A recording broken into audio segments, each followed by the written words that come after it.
Hello everyone, welcome back to my channel Swastika's লাইফস্টাইলে তোমাদের সকলকে নতুন ভিডিওর সাথে অনেক অনেক ওয়েলকাম। মা মাম্মামের জন্য একটা চকোবার নিয়ে এসেছিল আর আমার জন্য একটা লস্যি নিয়ে এসেছিলো আমুলের। তো মাম্মাম আইসক্রিমটা খেতে খেতে পুরো গলিয়ে ফেলেছে টিফিন বাটির মধ্যে, তো সেটাই ও চেটে চেটে খাচ্ছে।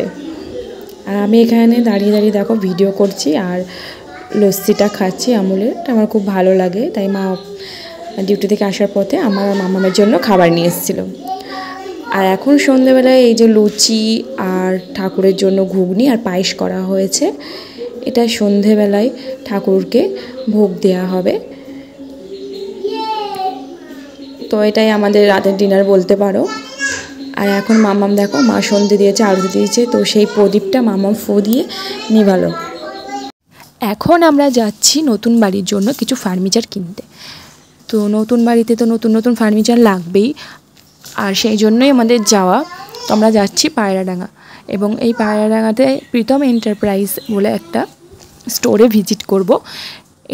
এই স্টোরটার অ্যাড্রেস অ্যাকচুয়ালি আমরা ফোন সোশ্যাল মিডিয়ার মাধ্যমে ভিডিওতেই আর কি দেখে এখানে যাচ্ছি।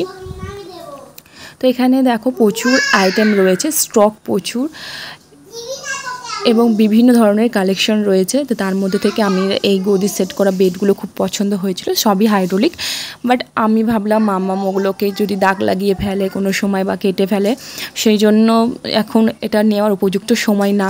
তাই আমি নিড একটা খাট নিলাম হাইড্রোলিকের মধ্যে, আর কিছু সোফা কিনেছি, এবং তার সাথে আরও কিছু ফার্নিচার আছে টুকিটাকি প্রয়োজনীয়, মানে বেশি কিছু আপাতত এখন নিচ্ছি না, যেহেতু এখনও গৃহপ্রবেশ আছে, অনেক কিছু আছে।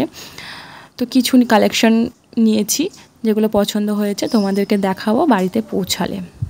আর এখন আমরা এই যে স্টেশনে চলে এসেছি ট্রেন ধরবো বলে, অনেক রাত হয়ে গেছিলো আমাদের বাড়ি ফিরতে। তো স্টেশন থেকে ট্রেনে উঠে পড়েছি, ট্রেনে বসে অনেক গল্প করতে করতে আসছি, মনটা বেশ ভালোই আছে। নতুন কিছু শপিং করলে তো বেশ ভালোই লাগে। তো আমরা চলে এসেছি কৃষ্ণনগর স্টেশনে, তো দেখাবো নেক্সট ভিডিওতে কি কি নিলাম। সকলে ভালো থেকো, গুড নাইট, টাটা।